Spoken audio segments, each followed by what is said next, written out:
welcome back to Void Art Studios, and today I am going to be reviewing the Captain Slug Rivalburn Mark II, I don't know.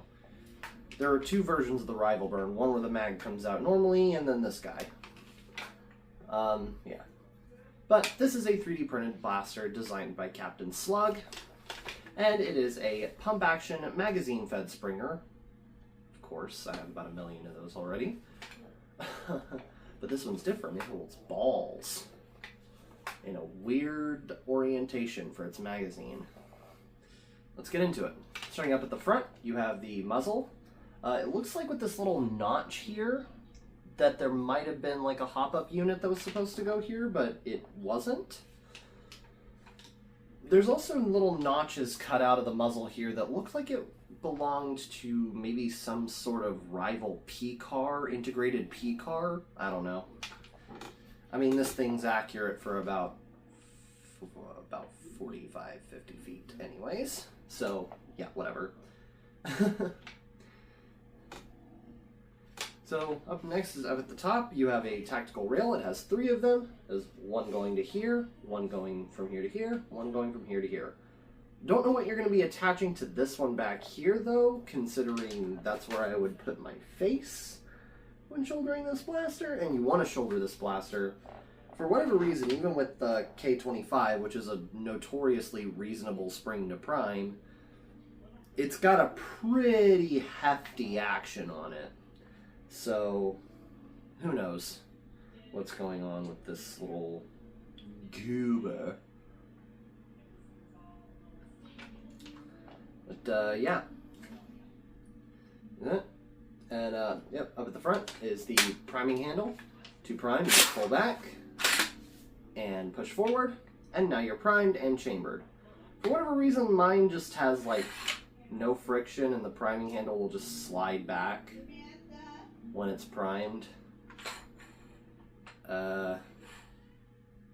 It may be just rival blasters have weird breaches, so it's hard to do a pusher breach for rival and still make it seal.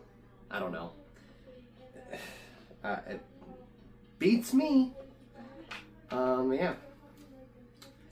Going back, we have the magazine release. To release the magazine, you hold up on these buttons and you just kind of tilt the blaster forward, and you pull out your mag. Yes, this thing feeds through the front like this. Oh, it's better to do it with the blaster tilted back so you can actually make sure it locks in there. And you want to push it in nice and fast. Do note compatibility issues. This blaster is compatible with the original Clear Rival 12-round mags, the original Rival Clear 7-round mags, the Pathfinder's Opaque Orange 12-round mag, and the Mirage's Opaque Orange 8-round mag. It is not compatible with the Challenger's Curved 12-round mag, because, I mean, this is an entire 12-round mag, and it's kind of taking up the entire length of the front unit. Oh, there's also a tactical rail down here if you want to put like foregrips or stuff on it. Me personally, I like the grip the way it is. It makes it feel like a combat shotgun. If only this thing shot multiple rounds at once. And back here is the trigger, of course, to fire the blaster. You do like any other Springer and pull the trigger. That spring slams the plunger forward and fires at your dirt. And yeah. Back here is the stock. This situation here is caused by the threads somewhere in the stock of this blaster have stripped out, and so I've done a little bit of yield reinforcement with some masking tape. When I get gaff tape, I'll put that on there so it's going to be more secure, but this is what I have now, and the stock stays braced up against my shoulder anyways, so there's not going to be any issues. One additional feature I like is, see this hole in the bottom? That not only allows you to see the overly complicated feeding mechanism that this blaster requires, but it also allows you to just load your balls straight into the mag. Would you look at that? But yeah, other than that, there's not really any extra additional features. This blaster doesn't have slam fire, obviously.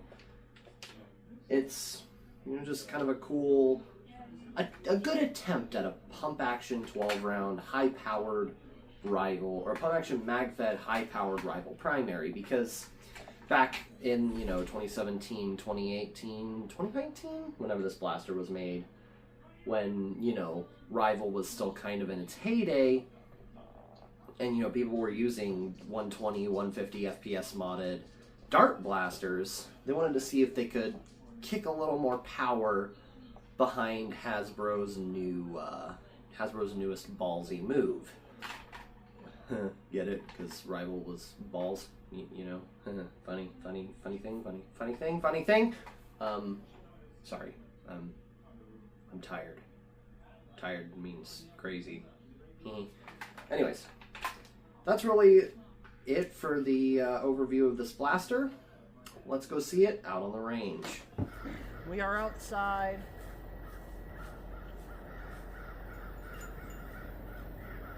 Don't know what the birds want, but they are definitely talking.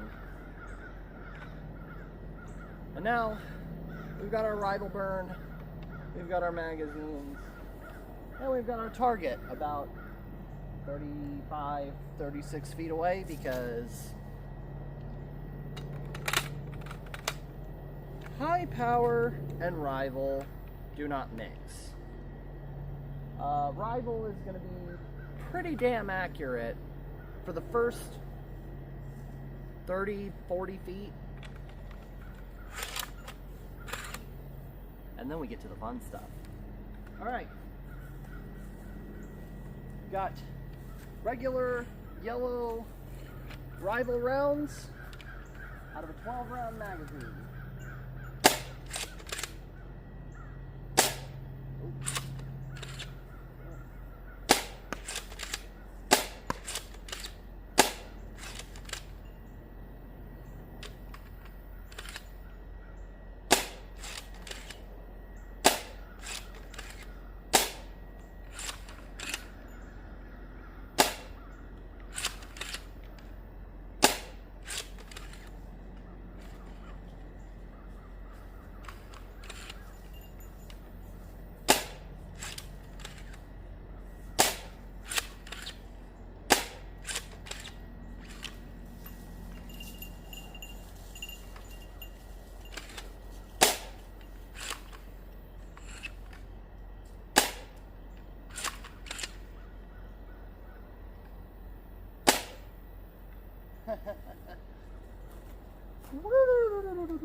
Swirling about. Alright. Let's see if we can hit anything with some AccuRival. Also, the dry fires there were the fact that this feeding system is a little inconsistent. It uses a pump action shotgun style feeding system, but you have to pull it like really far for it to be able to properly catch the balls and then kick them up into the breech. So, yeah.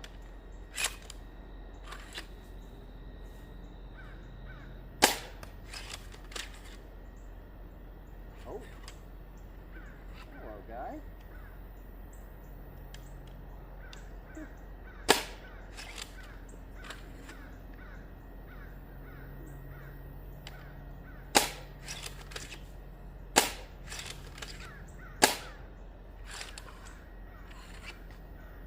Well, they're not like dropping really hard or anything like that, but you see they're just kind of wavering. Oh my god, my hair.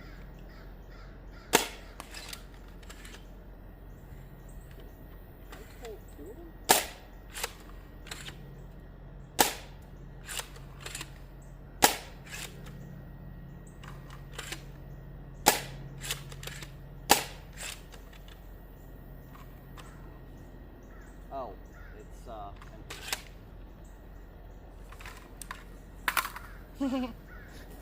I love it just kind of farting the mags out the front. Alright. Yeah, we weren't able to hit much with either of those. If you know anything about Rival, then you should know X-Shot Chaos rounds are notoriously really light and really inaccurate. Let's see, can we hit anything with a Rivalburn loaded up on Chaos? Nope. Hit the gazebo.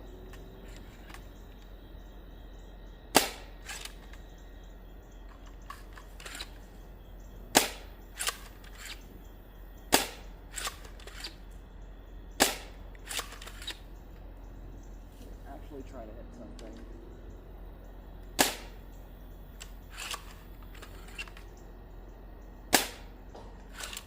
I hit the AC unit. I just barely missed. Just barely. Come on. Come on. We got one more. We got one more. No, you know what? I'm going to make sure I hit it.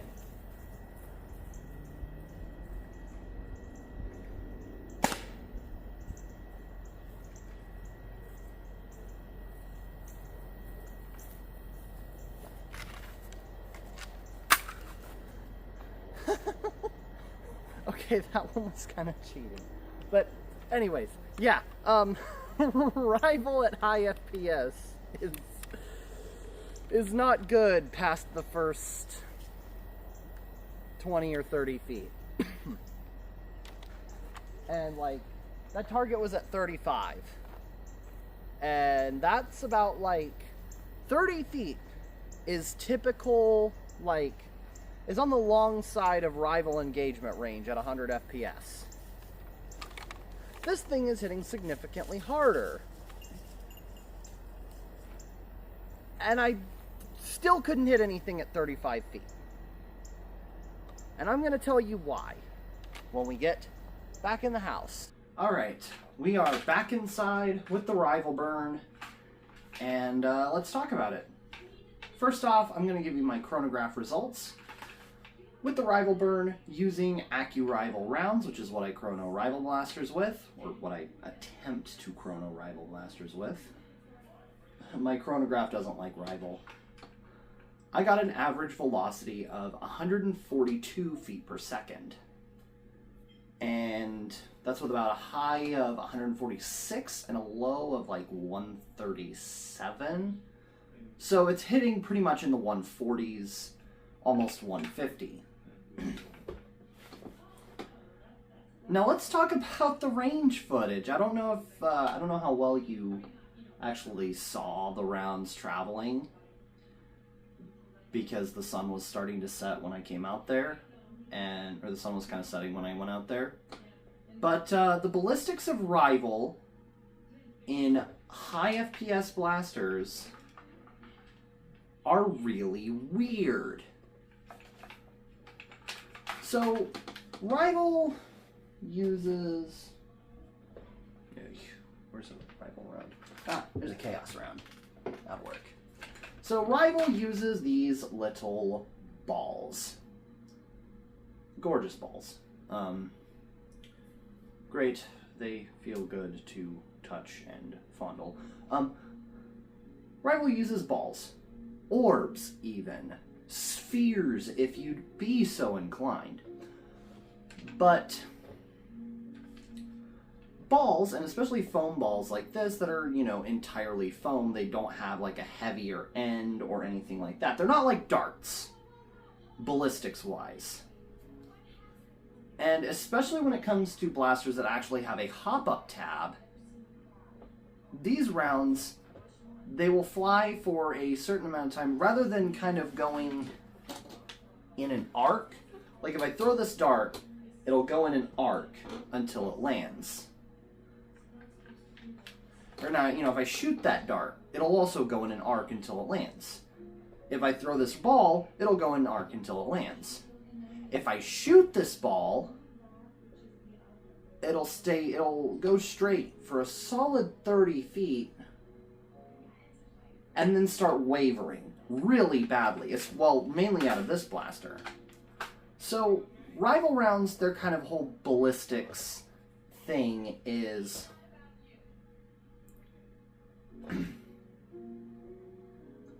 they go straight for a while and then they start to waver.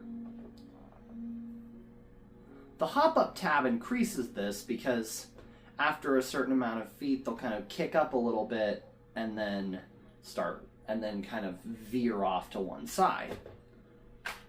This blaster, of course, doesn't have a hop-up tab, and what I was experiencing was the ball would go perfectly straight for a solid 30 feet. And then it would start literally almost going in corkscrew motions off to one direction, which is the weirdest thing I've ever seen in terms of a Nerf blaster. Rival ballistics are just strange. They were designed entirely to be fired at the FPS that they were designed for, and not really much outside of that, because if you notice shooting a rival blaster that is, a lot lower in FPS, like maybe, 60, 70 feet per second, you just kind of lose a lot more range. But if you go a good 20 to 30 FPS higher, you lose all your accuracy past 20, 30 feet. And that's just kind of how rival blasters work, or how rival rounds work. That's kind of their whole ballistics. And it's just interesting. But that doesn't change the fact that I just really like the Rivalburn. I love how it feels in the hand. It feels very combat shotgun. I get the same feeling out of this that I get out of, the Battle Axe. Except the Battle Axe is goofy, and this one, it feels almost realistic, in a way. And it's just a really nice blaster. And I really like it. I enjoy the Rivalburn. Now, is the Rivalburn worth purchasing? Sort of. You saw out on the range, hopefully, that even using AccuRival doesn't help you out in any case of the imagination.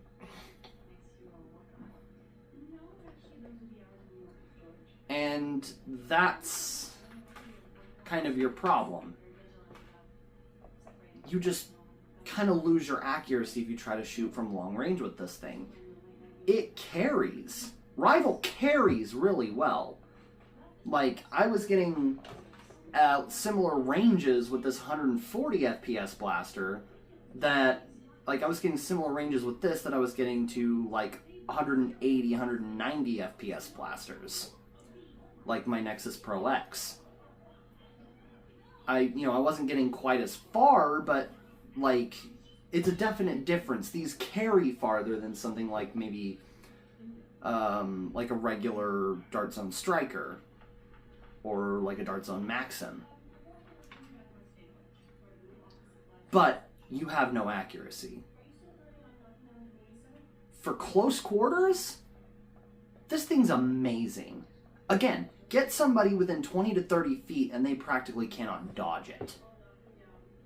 This thing is screaming out of there at 140, 150 FPS, and it's just as hard to dodge as a regular half dart, with mags that are arguably could be considered a little more compact. And with the fact that the mags are sort of omnidirectional, they're nice in that sense.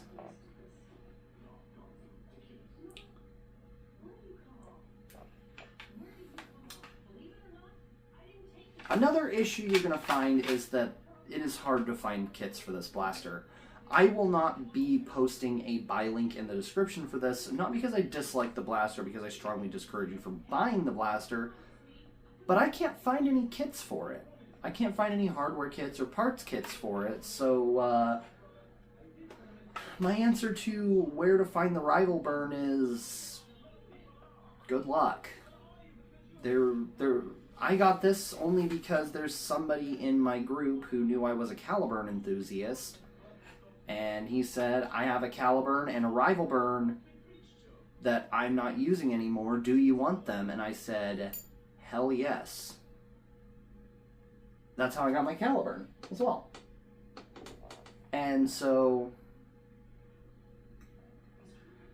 that's going to be your issue, is just finding it. Do I recommend this for purchase? It really depends. It depends on, one, where you play, how you play, and, well, one, where you play, two, how you play, and three, if you can find somebody who has one. And, yeah. That's really everything I can give on the Rivalburn. I really hope you enjoyed this video. If you did enjoy, then please do leave a like and subscribe. Turn on notifications so you'll, get notified of my future videos. Yeah. And,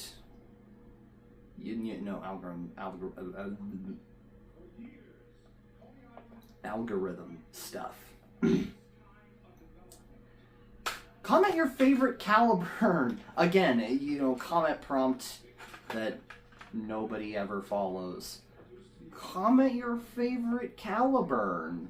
And I will see you all in the next video. Goodbye.